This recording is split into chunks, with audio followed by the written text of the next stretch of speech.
teman-teman. Ini perahu ya, bot ini biasanya orang ini bawa pulang ikan tuna ini.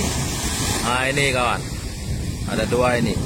Mudah-mudahan kita dapatkan ikan tuna, kawan kita ya, bawa pulang ikan tuna.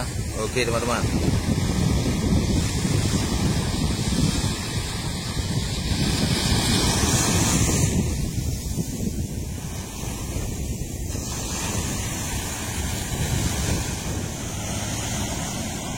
Nah, ini teman-teman, ini pemburu tuna ini. Nah, biasanya orang ini bawa pulang ikan tuna ya.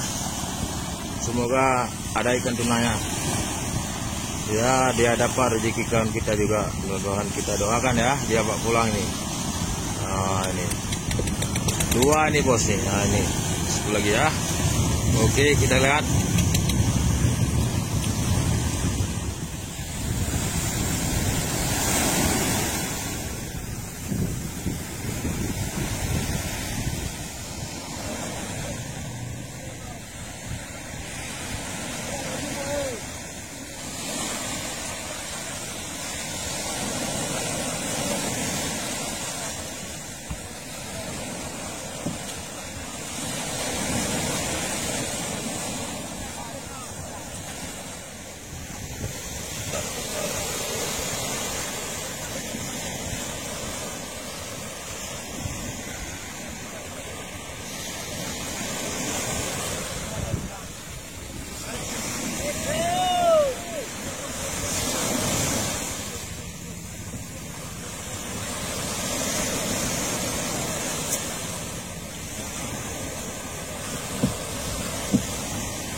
Tumbong.